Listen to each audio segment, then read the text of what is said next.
post-production. In the States? What? Yes. And like South Africa was, and is from years ago. Yeah, South Africa is a great location. Great. And very, very talented crews. And shots for San Francisco, LA, and everything else. That's it. So now, do you, Chandler, do you cash flow or monetize these incentives? How does that work for you? Yes, we absolutely do. I would say probably about 60-40, 60% being non-US productions, and then about 40% that we see that are US productions. And what's that number up from what before? I think in the time that I've been there, initially I saw a lot more projects that were not US based. I think recently, part of that's also probably because of the strikes. Right. But we've had a bit more now that are based in the US. I think last year, at the end of the year in December, we closed, I think it's 10 or 11 deals. I think 9 of them in December were domestic, all in the US. But that was not exactly normal, I think. Much more being domestic. But yes, I think we see quite a bit more that are international. Part of that is because you get, typically if you're filming somewhere else, one, not only you have the better tax credits sometimes, but also you have international talent, so a lot of times you'll have some more pre-sales, which is always great because then you can get more money. The pre-sales still exist in some areas. They do, yes. So I that's thought they were going the way of the dodo. So. yeah, help finance the movie a little bit more.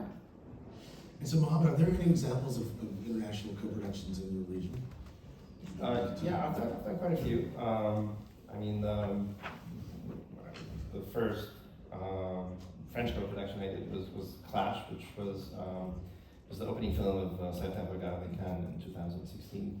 And since then I'm just involved now in a film that is a Austrian, French, Swedish, Egyptian, Saudi co-production. Wow. That's a mouthful. That's a lot. Yeah. And how is it navigating all of those things? It can be complicated when you have so many countries because of the spending obligations. So figuring out what crew to bring from where and where to do sound, where to do image, and having to meet all the point requirements and all of that. So that can be pretty complicated. I'm doing a film now that is because there's no co-production treaty between Egypt and the UK, so we're trying to set it up entirely as a UK production. Having to meet all the points needed to there's also cultural points. It's not only crew and actors, etc. So it's but obviously because of the soft money aspect and all of that, I think it's important. So there's not much in terms of like Arab co-production, like between Arab countries doing things together. You don't see much of that, so it's mostly Arab European co-productions, which makes sense because then you're not kind of sharing the same territory, right? It's completely different territory. Yeah, so I don't know if I've answered your question. No, that answered the question very well. And speaking of, we only have a few minutes left. Are there any questions from the audience? Hi, I do have a bit of, there's no microphone, right? What can you grab this one? Great pants. Oh. That's like, This guy. sorry. Now, if you want my question. I know, sorry. Mohammed, I wanted to sort of piggyback on something that you said, which has to do with the co-production treaties. I'm wondering if you can enlighten me a little bit about why do you think there's a dilemma or problem in terms of, there's Egypt, but let's look at sub-Saharan Africa. There seems to be very few, with the exception of South Africa, for example, very few treaties that are established. In your findings, in your dealings, what have you found to be the barriers, especially with Europe? I'm, as well as being in the States, I'm also in Germany, so I'm looking forward to finding out what is the blockage there, because it seems as though if I'm able to work with you from Germany, then we can get Effie from the States on board, and it just makes things a lot smoother. So yeah. I mean, I can't really speak so much for Sub-Saharan Africa because I've never worked in Sub-Saharan Africa or done co-productions there. But I can tell you that from my own experience, it's just getting our Ministry of Culture, for example, to recognize the importance of having more of these treaties with European countries. So we don't have a treaty with Germany or the UK or Belgium or Spain or Italy. So it's really, it requires maybe a little bit of lobbying, a little bit of, just explanation of what is, how can it pay back on a cultural level and an economic level. And in terms of barriers, it's, I think one of the barriers that is obvious to me is the film culture, and how films are made in these various countries, and how people can get together and work in a way in which they understand each other and they add value to each other.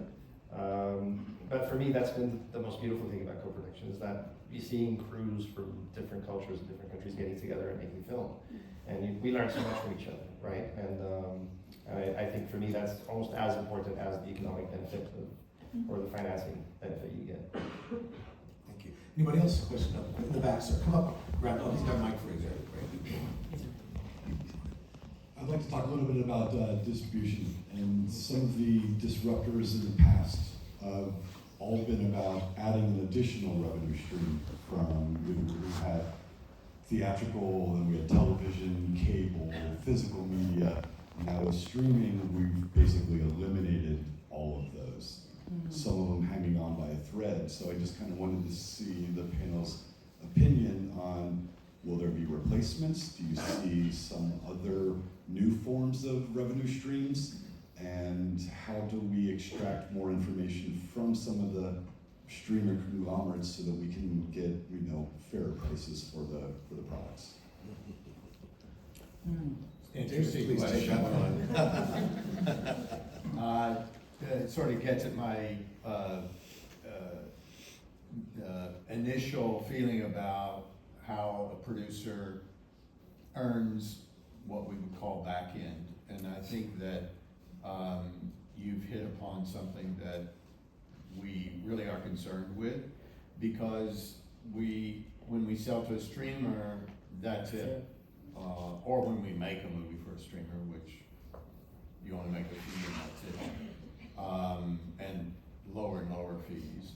And so what I'm encouraging people to do is to try and make films independently. And then if you have to sell into a streamer, obviously you can get a license fee, or you can get that picture back after the end of the license fee. Because I don't believe there's any more, when the streamers make movies for themselves, where do they go? It just disappears, I think, into the mall of content. So when we try to keep our production independently financed, then I think you can realize, at least at some point, to relicense it to other entities, to maybe another streamer who might be more interested in highlighting that film, like Criterion or Mubi or some of these other platforms that are curating content. So I think it's really important to try and hang on to your IP, and in any way you can, even if it's a license fee. 15 years, it goes by fast, and then you get it back, and then it has more value that you can derive from owning the ancillaries on it. So. Thank you, David. That's a great answer. We're out of time. You have a few more minutes. Oh, can we have a few more minutes? Sure, why Great. not? We love it. I'm so happy. I think there's more questions in the audience. Then let's hear them. If not, we can go on. I have one more thing I'd like to just bring up, and I don't know if you're part of it. There is a group called Producers United. I am. I'm Yes. Yeah, there you go. Yeah. And I would like to say that, well, because I would imagine most people here are interested in producing or I hope producers. And one of the things that we're really pressing for is the qualifications to be a producer, and all the things that have to be met in order to get the producing or produced by credit. And I think it's important because we've seen so much credit proliferation with everybody. I just was watching a film on the plane. must have had 25 It's EPs. disgusting, yeah. And Well, I made that introduction, so I'm producing. Yeah, thank you. So I think we're publishing soon a list of criteria you have to be met in order to get the producer credit. And also, we respect the executive producer credit as well, and hope that we can put forth a set of guidelines for that as well. And that, I think, probably goes back to health insurance for producers, which does not exist. Right. Development fees, which are. Just We're the, yeah. we're the last ones to be paid. We're the Even though last the first ones to start. And bond companies who expect us to Be personally personally liable. liable, and your fee gets. It's not Chandler's fault. No, I know where you're pointing to, but I just wanted to say to some of the people got it, it's called Producers United, and you can look it up. This one is maybe, I just And want can to I ask highlight a it. question about that? And it's Because a big- is there an international element, for example, that could be Yes. useful It's actually, for sorry, yeah, it's actually, Mohammed to be involved with this? the We answer sent is out a yes. survey to a lot of producers throughout the EU, et cetera, and trying to find out the different ways that each country may or may not approach the issues that we're bringing up about who and what is a producer. Because that, then just to sort of piggyback off of that, we started, it was called the Producers Union. Yeah. That was prior to the fancy producers became Producers United. But with the little working ones, we were trying to do Producers Union. And we really did realize that globally, producers, we basically do the same wherever we are. We are the last stop. We are the people that are originators. We execute the vision. And then going back to your question about distribution and trying to make a living out of this, it's really difficult until we actually value, respect, and protect the position of the producer. Right. And that's part of what, from Producers Union to Producers United, everyone coming together is trying to do, because you can only have one director apparently, maybe two, but everybody can have 20 producers or 20 EPs, and you're like, how does this work? Right. So anyway, so just want to high five, and so good for you to mention that. Well, I think we're trying to pay it forward for Yes. people coming behind us so that. I'm still going. So there you go. You've had a lot of success. I'm still trying to get mine. Okay. All right, so there was another question in this area. Hello, regarding today's financial packaging, what priority do commissions or incentives take, tax incentives take? Is it like an add-on to make life easier? Is it the fundamentally risk mitigating foundation of everything nowadays? I didn't quite understand. You're asking about the tax. You're asking Yeah, like tax incentives, yeah. how important How important? are they to the financial structure of a project? As someone who puts in equity and actually puts money, cobbles it together from the high net worth investors to sometimes for a production company or a studio, it's very important. It's one of the leading factors. A lot of times where it's where you shoot, it's like, oh, Georgia is now going to be this. So so it's very, very important. It's part of one of the reasons of going internationally, because you guys, I'm not you, I don't say you guys, but a lot of times there's really significant incentives where my money, if I'm like, oh, I'm putting in a couple mil, and it'll go quite the distance if I'm shooting in Bulgaria, if I'm shooting in Spain, if I'm shooting in Uganda, if I'm shooting, wherever. So it's very, very important. Yeah, One of the leading factors, yeah? We say gross versus net budget. Yes. So that's where you get to the incentive portion, which you will find. Someone like Chandler will ask you why you're leaving money on the table if you're not Yeah, taking advantage that's of true. it. Yeah, I think it's certainly one of the first things that we look for, and to see where you're shooting and how much you're getting. And a lot of times that can be 20% of your budget. Your total budget. Yeah, and to do a tax credit and a cash rebate, like all of those things of how you get that money back and how fast. It's important. That's really important. It's important to also remember that that lump sum is not all that you're going to get. Oh, 100%. There's overhead in that. It's like there's 30% back. Maybe we'll get I've seen 25. budgets where they don't take into account the fees and the whittling down, and the Yeah. things that are natural, but Things people always happen. think about. I know. Yeah. There's nuance to everyone. He's Every single I one. was like, it's fine. This gentleman here on the second row. Can you get the mic, please? I'll just stand up. So here's the dirty question. Ooh, dirty question. dirty Yeah, let's go. I understand soft money, I understand hard money. I understand what producers do, I produce as well, I'm from Canada, we have every advantage to it. Right on. How many films that you make are actually profitable? I mean, after the distributor takes their money. The producer takes their fee. High five. The equity investors are there, and they gotta get their money back or you're not gonna talk to them again. Often producers end up financing a whole slate of films so the investors have a chance of getting their money back. Yes, slate financing. But individually, you've all had successful films. Mhm. What percentage of films actually make money? That's a great, I think That sounds like a cat nominated, I think you make the best one to lead, and then I will be the hammer to come in at the end. To be like, you hear? You used to have to Can go you there, find didn't you? It's, okay, it's. Well, I was lucky enough to have a billionaire for a while, so that helps. I want a billionaire.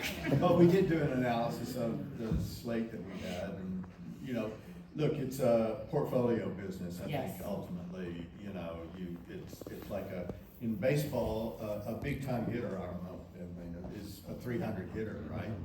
That's only 3 out of 10. So, you know, so ultimately, that's where your hit, it's a hit-driven business, you know, you have one that's gonna make. So, but in general, it's a hard question because I think, you know, on the independent side, it's very tricky because you do get sales fees, distributor fees. You should see some of these reports you get from The quarterly statements are no joke. Yeah. studios and from even in the waterfall, in the collection account, whatever. It's in the camera. There's always things that there's lawyers and collection fees and all the other things that can sit front. So it makes it very, very difficult. And I think, you know, it's you're right. 3 out of 10 would be pretty good. 3 out of 10 would be amazing. Yeah. I mean, I'm just gonna go, I mean, I've been independent all my life, and I'm grateful, like I have a nice life, all of that good stuff. I think that what we need to really have a conversation about is the metric of success. Is the metric of success for you having a runaway Barbie hit, Oppenheimer sort of hit? If that's your metric for success, then go with God, but like, it might not happen for you, honey. You know what I mean? I was like, no, but it's okay, that's what I'm talking about earlier. It sort of goes back to like failure is not an option, right? You know what I mean? Like you can't give up. What is your what and your why? Why are you doing this and what are you doing? And for me, I will say my metric for success is like, I need to tell this story. I need to be able to pay my mortgage. I need to be able to buy a nice pair of shoes when I want to be able to buy a pair of shoes. You know, so that's important. But a lot of us, and this is just a known fact, you get paid off of the budget of the movie.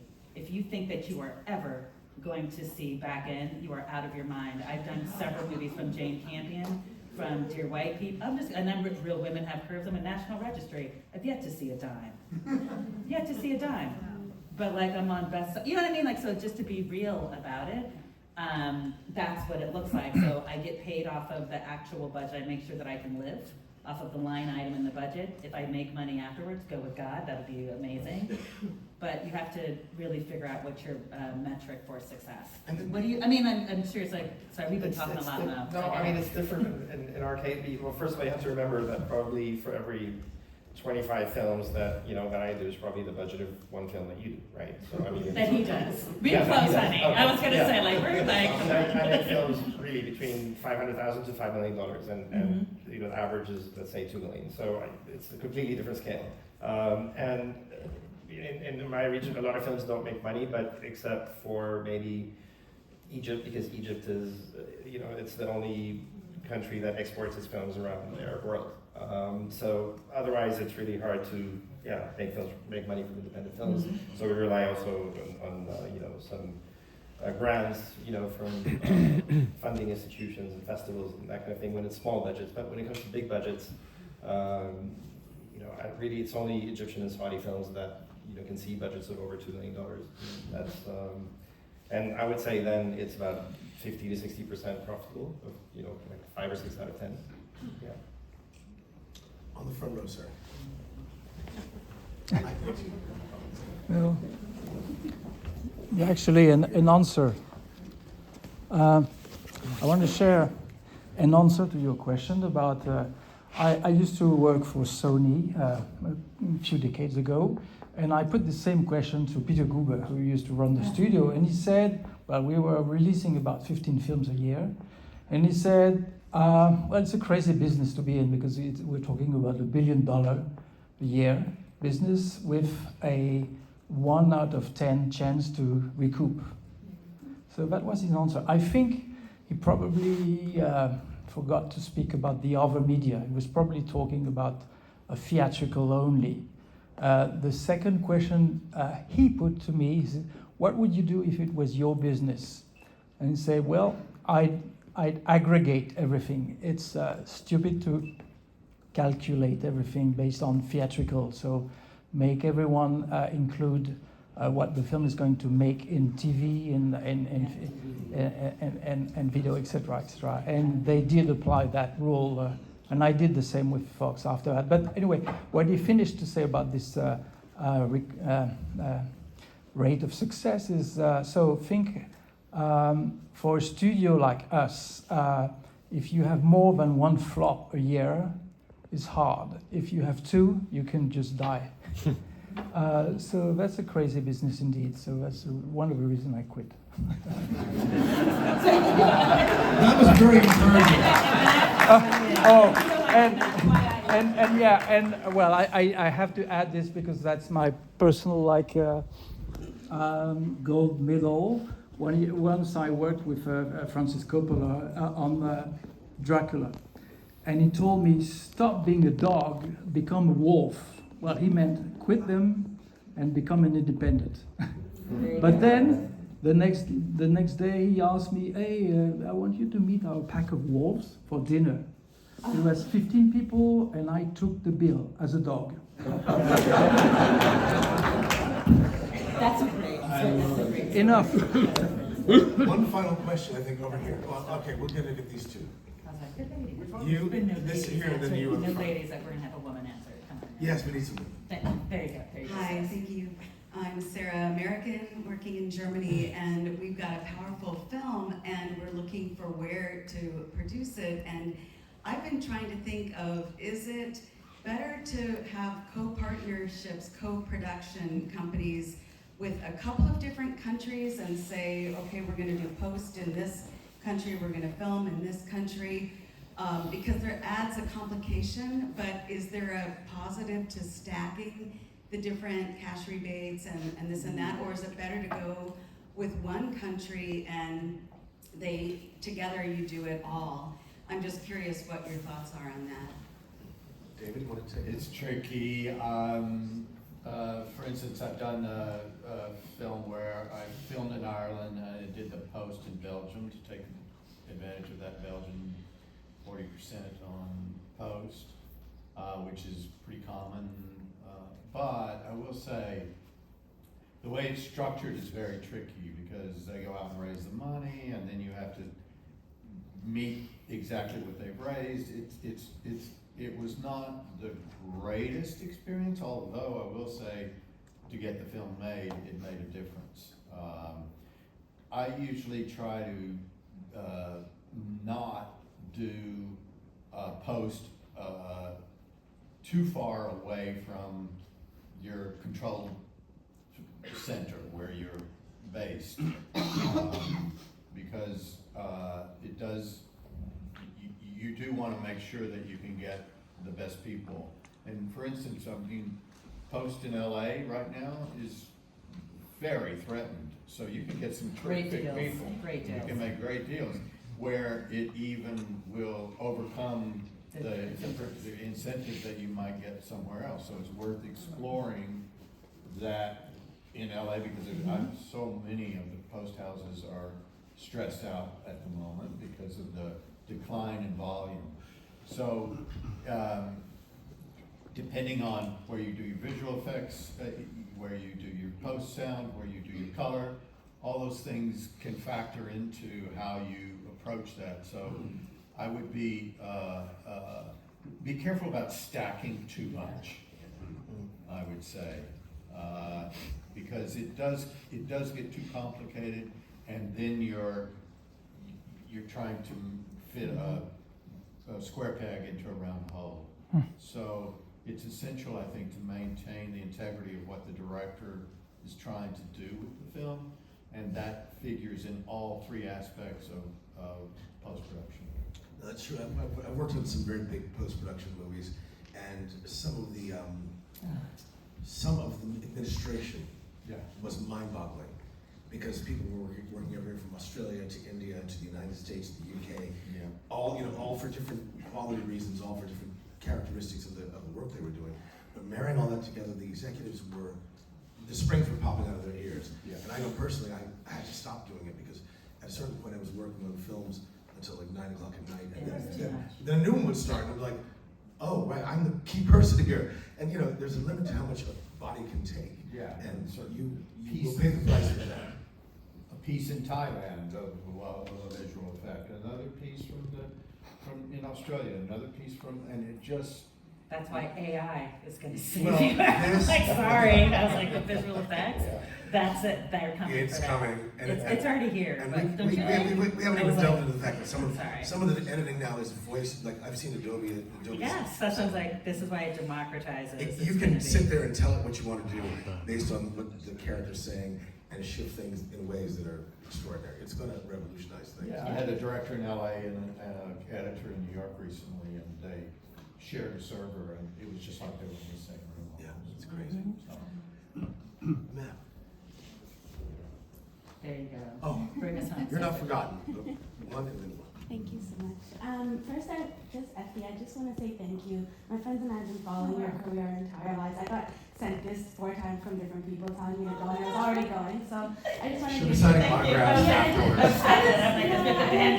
want to give you your flowers, because it's so few, and you and Nina Yang, like so few Black and brown and women of color,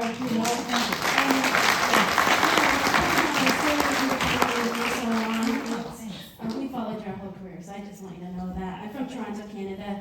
I'm with the EFM Toolbox program, which is a diversity inclusion initiative to help emerging filmmakers come to their first market. And most of us, it's my first market. I have a question for all of you, and it might seem maybe like a soft question, but I think it's important. I just finished my first feature as a director, writer, co-writer, and co-producer in 2022, and we were making that film during the pandemic, and so many of us, I think, millennial, Gen Z, Gen Alpha now are making films, or starting to make films, or making our first film in this particular time in this state of the industry. And with the pandemic and then the strikes, I think a lot of us are feeling like, oh God, maybe, and I agree with you. My father raised me saying failure has to be an option and you have to reach further than your grasp. But any words of support or encouragement or advice for those of us who are starting to make films or making our first big moves out of feels like a really impossible time, even with the patterns that we know exist. So any words at all?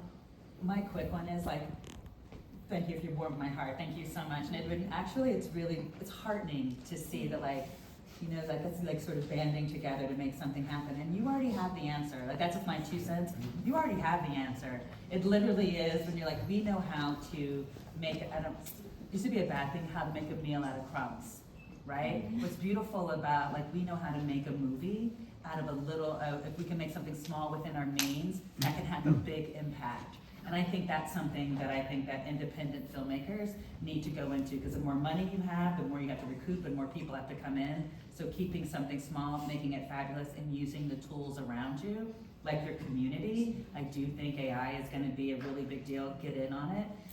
But I'm going to sort of, because I know we've been talking a lot, Chandler, but do you, no, Chandler's don't you talk to me. No, but I think it's also really important because when you're coming up and emerging, how do we tap into those, if you have a little bit of equity, how does someone use someone like you? And I remember before we were on our pre-call, you were saying you're able to take actual more risks for things that are a bit more diverse and all of that than you would a bank or what have you. Yeah, I would say one of the things you can certainly do is tax credits, and you don't have to be bonded for us to do the tax credits. There you You go. just lend in different tranches, so like 3 different tranches. So that's one of the easiest things that you could do and get more money towards production. Another thing, but with us it also kind of requires a bond, but is we can lend against the gap. So that's, any of your unsold territories, we can look at those and say, okay, we'll lend this much against your unsold territories. So working with a sales agent to see what each territory is gonna sell for is something that you can do as well. We're out of time. I'm gonna wrap this up by saying, I think my best advice would be to get the best financial education you can have. One of the biggest problems in film is that everybody wants to do it, but they're not necessarily coming with all the qualifications that they need to execute in the way that they're envisioning. So learn everything that you need to know about the law, about finance, and if you don't know how to do it, get a partner that does. And a line producer. And a great line producer. Even if AI can be part of the job. You guys, this has been an incredible Thank you, conversation.